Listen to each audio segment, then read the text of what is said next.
manusia dan bahasa malaikat.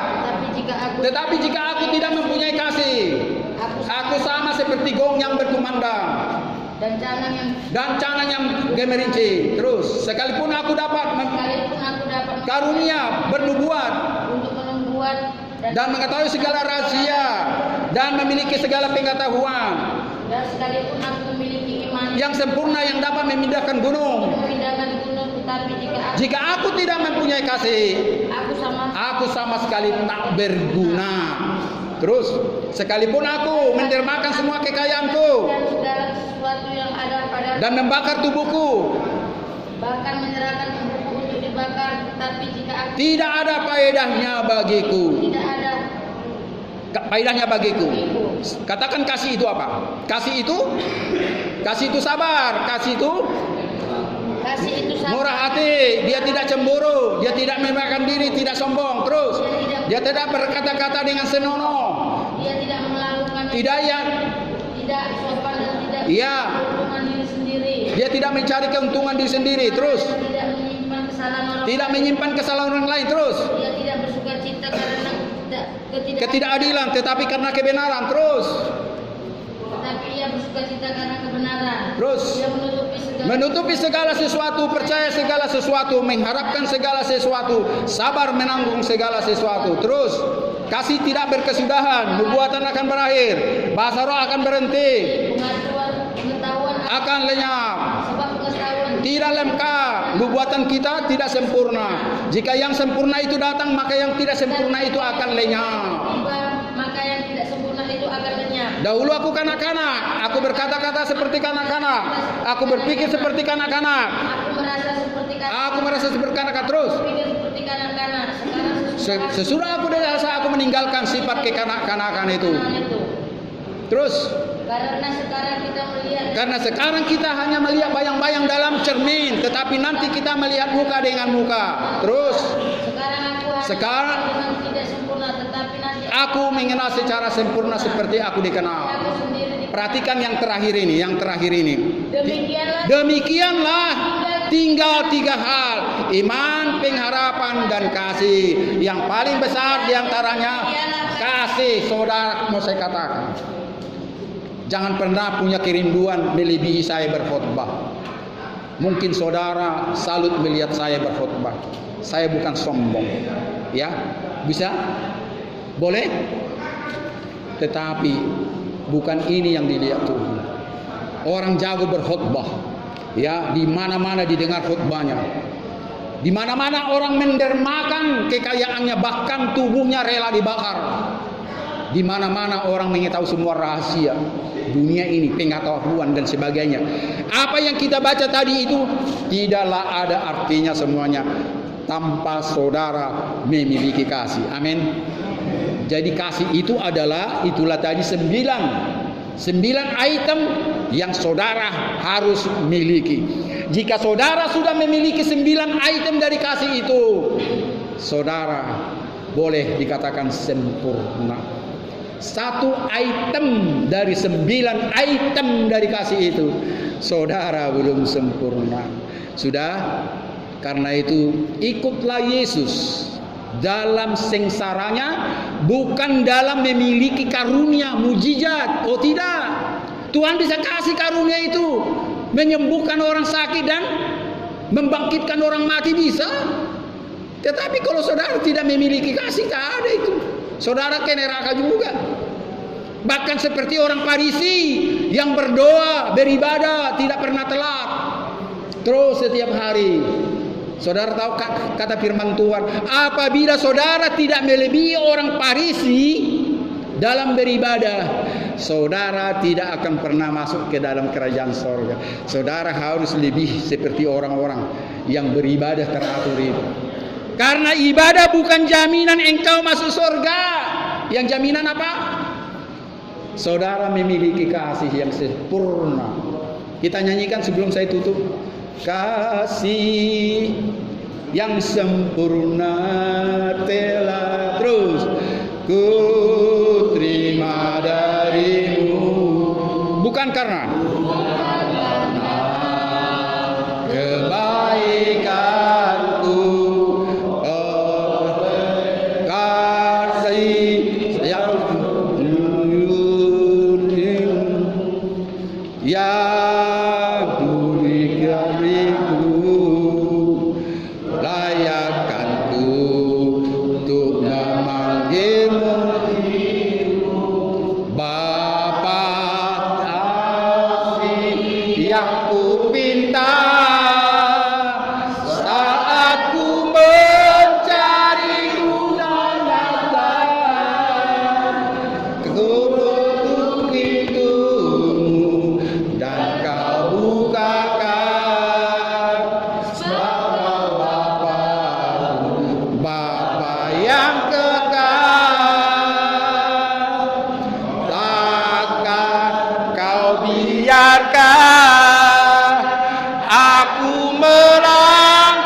sungguh-sungguh dengan sikap berdoa.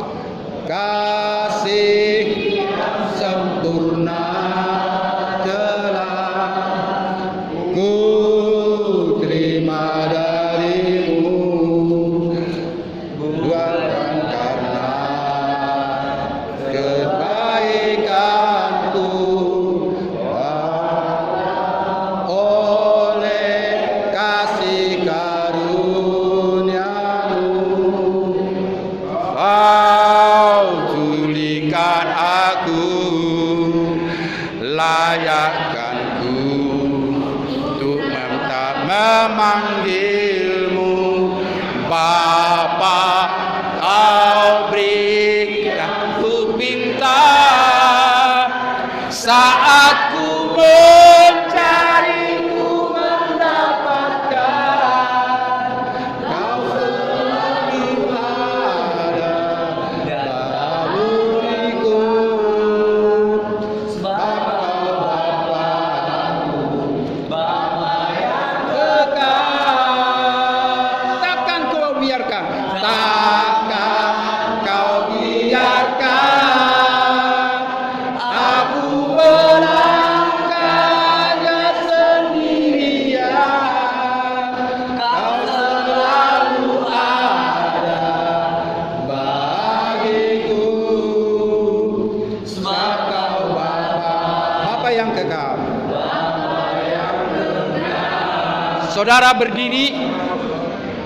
berdiri. Siapa yang mau diampuni dosanya, tolong angkat tangan. Tuhan melihat tanganmu. Bagi saudara yang tidak mau, jangan angkat tangan. Siapa yang mau dosanya terampuni sekarang ini? Kalau masalah KUHP yang saudara langgar, saudara akan berhadapan dengan polisi, jaksa dan hakim. Dosamu, hukumanmu tidak bisa terampuni hanya hitungan detik, hanya hitungan yang sebentar saja. Pada saat saudara mau minta pengampunan, pada saat itu juga Tuhan akan mengampunimu. Hanya hitungan detik, semua dosa dan pelanggaranmu akan terampuni. Percayalah itu. Tanpa saudara percaya, tinggalkan agamamu, agama Kristen. Jangan pernah saudara beragama Kristen kalau saudara tidak percaya dosamu terampuni semua saat ini. Perhatikan omongan saya. Sebelum saudara minta pengampunan, saudara harus mengampuni orang yang bersalah kepadamu. Sebatas yang saudara ingat, katakan. Ingat wajah-wajahnya, siapa yang engkau zalimi, siapa yang engkau sakiti. Jika saudara tidak mengingat semuanya, berdoa kepada dia, Tuhan ingatkan aku akan dosa dan kenakalanku kepada orang-orang lain. Aku mau mengampuni mereka saat ini. Dengan sikap berdoa. Jika saudara mau, turunkan tanganmu dengan sikap berdoa. Saudara pun bisa berdoa dengan angkat tangan, silakan. Ikuti perkataan saya. Tuhan Yesus, Engkau adalah Tuhanku dan Juru Selamatku. Aku tahu Tuhan, Engkau sudah mengalahkan maut, karena Engkau tidak bercacat dan bercela. Engkau mengampuni orang yang bersalah kepadamu, bahkan di kayu salib. Engkau mengampuni orang yang menyalibkanmu. Engkau mengampuni orang yang meludahimu, mengampuni orang yang mencambukmu, mengampuni orang yang menikam lambungmu, sampai napasmu berakhir. Engkau mengatakan, sudah selesai. Terimalah Bapa nyawaku ke dalam tanganmu. Saudara harus mengampuni orang yang bersalah. Katakan, aku harus mengampuni orang yang bersalah kepadaku. Saya kasih waktu kepadamu mengingat orang-orang yang engkau zalimi, engkau yang sakiti, barangnya kau curi, siapa yang engkau perkosa, siapa yang engkau bohongi, kau fitnah, siapa yang engkau sudah bikin orang kecanduan narkoba, narkotik, Gara-gara engkau menjual narkoba sama mereka. Siapa yang engkau bikin jadi kecanduan memakai togel, pakai togel karena engkau bandar togel dan sebagainya, minta pengampunan.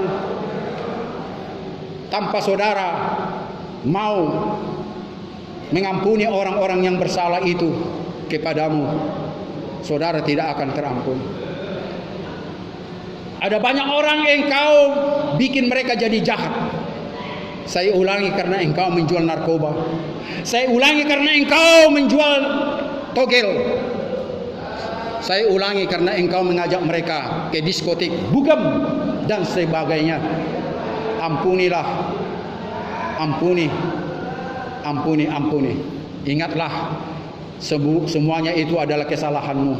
Ampuni aku Tuhan, aku sudah membuat orang sesat. Ingat wajah-wajahnya, ingat wajah orang tuamu, saudaramu. Siapa yang engkau buat dosa kepada mereka, percayalah, dosamu akan terampuni dan mereka juga akan mengampuni. Saya berikan kesempatan kepadamu agar orang-orang yang bersalah kepadamu, mereka juga mengampunimu. Ingatlah orang-orang yang membuat engkau sakit hati.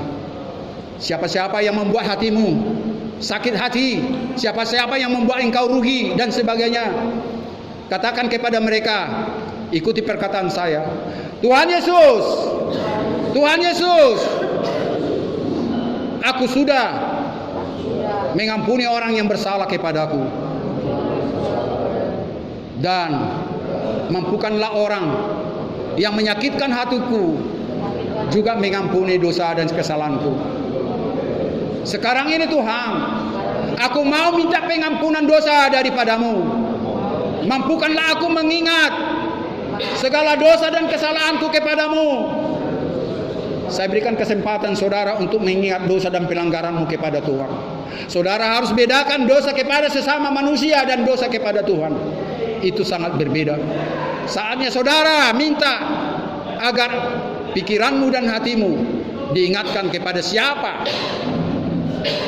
Kepada Tuhan yang sudah sakit hati kepadamu, agar dosamu, dosa apapun akan terampuni. Saya mengingatkan apa yang sudah kita baca, pertama Yohanes 1 ayat 9. Jika saudara mengaku dosamu, Tuhan itu adalah setia dan adil, dan Dia akan mengampuni segala dosa dan pelanggaranmu. Ini ingat firman Tuhan itu. Dan sekarang ini akan berlangsung kepadamu jika saudara jujur mengaku semua kesalahanmu, mengaku semua kejahatanmu kepada Dia. Ini hari, ini jam, ini detik, Dia akan mengampuni. Kita bernyanyi, ku menang bersama Yesus Tuhan. Ku menang bersama Yesus Tuhan. Ku menang di dalam peperangan. Ku menang atas segala setan. Haleluya, haleluya, haleluya. Dia mati, dia bangkit, dia naik. Haleluya, dia naik. Roh Kudus. Kita ulangi dengan cepat. Ku menang bersama Yesus Tuhan. Ku menang di dalam peperangan. Ku menang atas segala setan. Haleluya, haleluya. Haleluya, haleluya. Dia mati. Haleluya, dia bangkit. Dia naik. Haleluya, dia naik. Roh Kudus. Masih tetap berdiri. Siapa di antara saudara belum pernah berdoa secara pribadi meminta Dia sebagai Tuhan dan Juru Selamatmu? Adakah saudara pernah berdoa menerima Yesus sebagai Tuhan dan Juru Selamatmu? Kalau belum pernah, angkat tanganmu. Apakah saudara Kristen karena orang tuamu? Apakah saudara Kristen oleh karena ikut-ikutan? Hari ini saudara betul-betul Kristen. Apabila saudara berdoa dalam hatimu dengan sungguh-sungguh, hari ini, saat ini, Tuhan, aku mau menerima Engkau sebagai Tuhan dan Juru Selamatku secara pribadi. Angkat tanganmu biar kita berdoa. Jangan bohongi Tuhan. Selama ini saudara Kristen karena orang tuamu, karena ikut-ikutan. Namun saudara harus secara pribadi menerima Dia sebagai Tuhan dan Juru Selamatmu. Dan katakan dalam penjara ini, dan ingatlah tanggal 9 November 2022 ini, saudara sudah pernah berdoa secara pribadi menerima Dia sebagai Tuhanmu dan Juru Selamatmu. Beda Tuhan dan Juru Selamat. Tuhan adalah pencipta langit dan bumi. Juru selamat adalah manusia yang sudah diberikan di pundaknya, raja di atas segala raja, manusia yang sudah berkenan kepadanya untuk menghakimi orang yang hidup yang mati. Bersama saudara dan saya, bersama Dia nanti kita hakimi dunia ini. Itulah namanya Yesus sebagai Juru Selamat.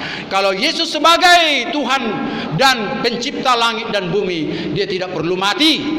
Yang mati adalah Dia sebagai manusia. Makanya Dia disebut Juru Selamat. Dan Yesus sebagai pencipta langit dan bumi tidak perlu bangkit dari kematian. Dia tidak perlu naik ke surga. Dia tidak perlu turun ke dunia ini lagi, karena Dia adalah pencipta langit dan bumi. Tetapi karena Dia adalah Juru Selamat, Raja di atas segala raja, Dia akan datang, dan setiap orang yang mati di dalam Dia bersama orang-orang yang hidup pada saat itu akan menyongsong Dia nanti di awan-awan bersama malaikat di sorga. Dia akan meletakkan kakinya bersama manusia pada saat itu. Dia hidup sebagai manusia, bukan sebagai Tuhan pencipta langit dan bumi. Sekarang ini saya sudah katakan siapa Yesus, siapa pencipta langit dan bumi, siapa Tuhan, siapa Juru Selamat. Saudara menerima Dia sebagai Tuhan berbeda dengan sebagai Juru Selamat. Jika saudara menerima Dia sebagai Tuhan dan Juru Selamatmu, ikuti perkataan saya. Tuhan Yesus, Tuhan Yesus, sekarang ini tanggal 9 November 2022 di tahanan Polres Medan ini, aku berdoa dengan segenap jiwa dan batinku, dengan segenap imanku, dan segenap apa yang Engkau berikan kepadaku. Aku menerima Engkau sebagai Tuhanku dan Juru Selamatku yang hidup secara pribadi. Selama ini Tuhan, aku beragama Kristen, dan orang Kristen hanyalah ikut-ikutan saja. Tetapi mulai saat ini Tuhan, aku dengan sungguh-sungguh secara pribadi menerima Engkau sebagai Tuhanku, pencipta langit dan bumi, dan sebagai Juru Selamatku, Raja di atas segala raja, yang bersama-sama dengan aku nanti menghakimi orang yang hidup dan yang mati. Terima kasih Tuhan. Terimalah pengakuanku ini dengan segenap hatiku, bukan karena paksaan, bukan karena ikut-ikutan.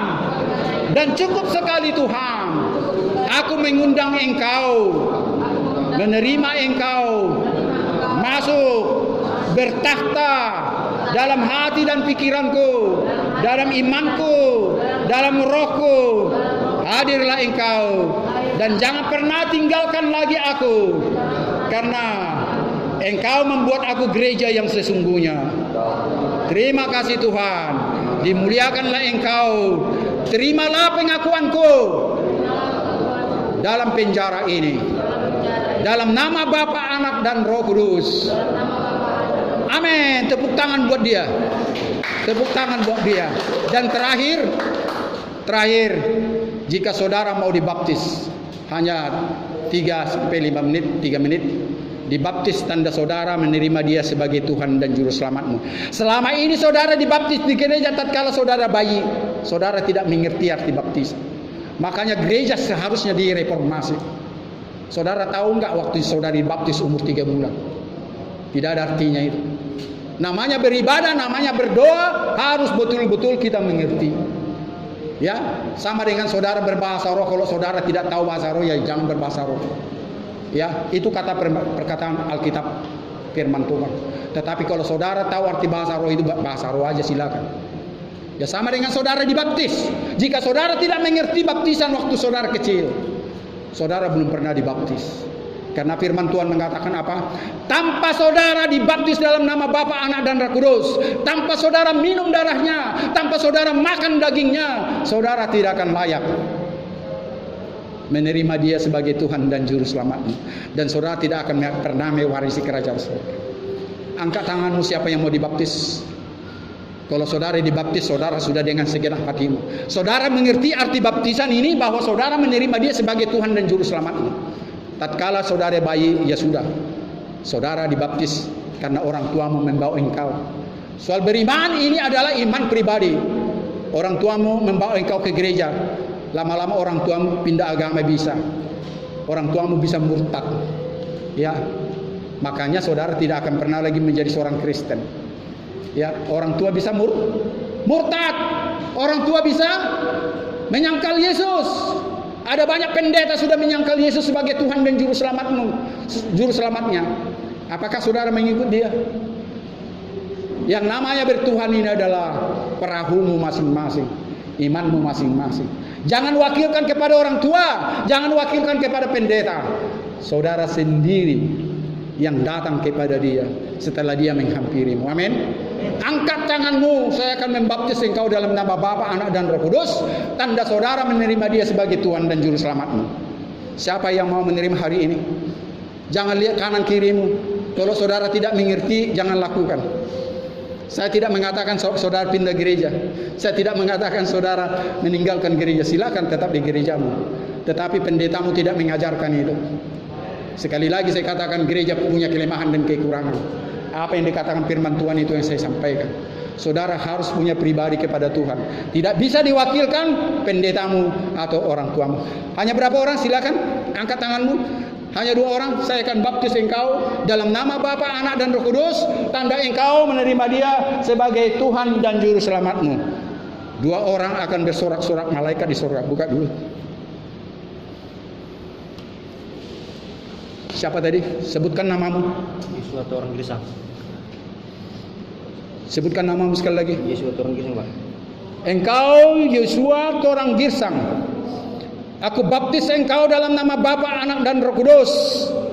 Tanda engkau sudah menerima Dia Yesus sebagai Tuhan dan Juru Selamatmu yang hidup. Aku baptis engkau dengan air, biarlah Tuhan membaptis engkau dengan Roh-Nya. Mulai saat ini sampai selama-lamanya, sampai ajalmu tiba, engkau sudah menjadi murid Yesus. Siapa lagi? Sebutkan namamu. Sabarudin Siregar. Sekali lagi. Sabarudin Siregar. Sabarudin Siregar, aku baptis engkau dalam nama Bapa, Anak, dan Roh Kudus. Aku baptis engkau dengan air ini, biarlah Dia membaptis engkau dengan Roh-Nya Kudus. Tanda engkau sudah menerima Dia sebagai Tuhan dan Juru Selamatmu. Mulai saat ini engkau sudah menjadi murid Yesus. Terpuji dan termuliakanlah namamu Bapa di surga. Haleluya.